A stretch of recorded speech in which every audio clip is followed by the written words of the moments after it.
Chapter 1. 2-year-old Claire woke up screaming from a night terror.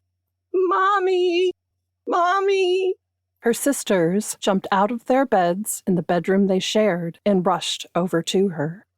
Becca scooped Claire into her arms and hugged her tight, while Elena crawled onto the other side of the toddler bed. "I want Mommy," Claire whimpered in her little voice.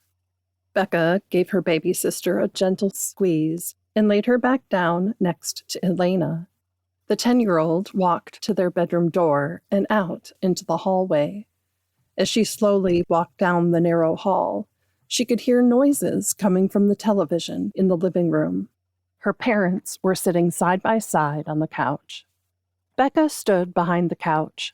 She knew once the girls were in bed, they were not to bother their mother, unless it was an absolute emergency.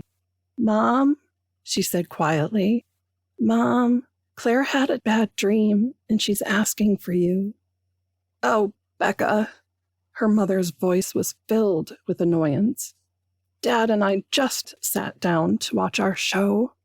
Get her some milk and put her back to bed. She'll be fine."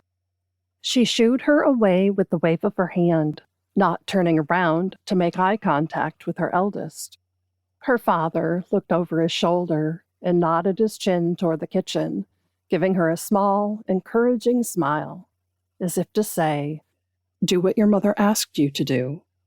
Becca turned and walked toward the kitchen.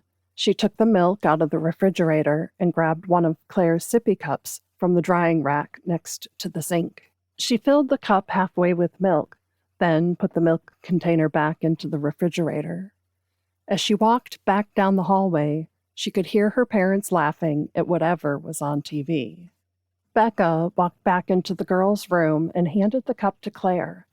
Elena looked up at her with expecting eyes, as if to say, "Where's Mom?"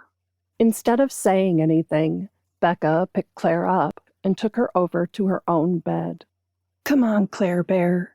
You can sleep with me tonight." "And Lainey too?" Claire asked with tears on her cheeks. "Yes, Lainey too." 7-year-old Elena grabbed Claire's favorite stuffed bear from her bed. All 3 girls crawled into Becca's twin-size bed. Claire was sandwiched between her 2 older sisters. Lainey handed Claire her bear.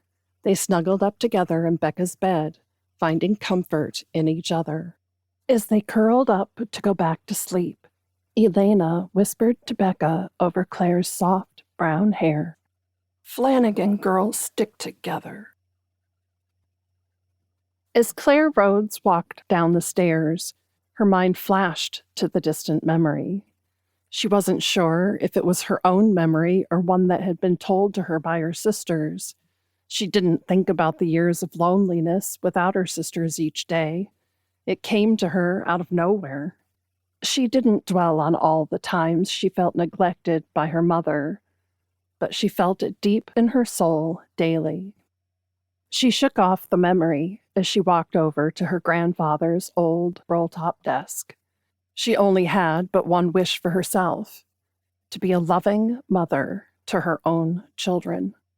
She sat down in the antique office chair, knowing it was time to get back to her reality. Okay, which bills get paid this month? There was a pile of papers covering her laptop that did not answer.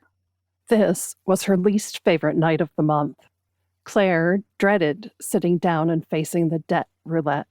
Yet here she was, shuffling through bills and firing up her laptop in their quaint 1950s Cape Cod-style home. There was a time when they were able to pay all of their monthly expenses, but not anymore. "Babe, have you seen the spreadsheet for paying bills?"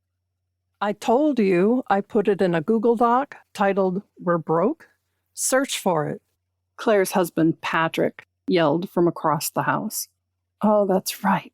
The mother of 3 typed the words in the search bar, then yelled, "Was it we're apostrophe R-E or we are? 2 words." "Doesn't matter. Either way, it will show up," he yelled back.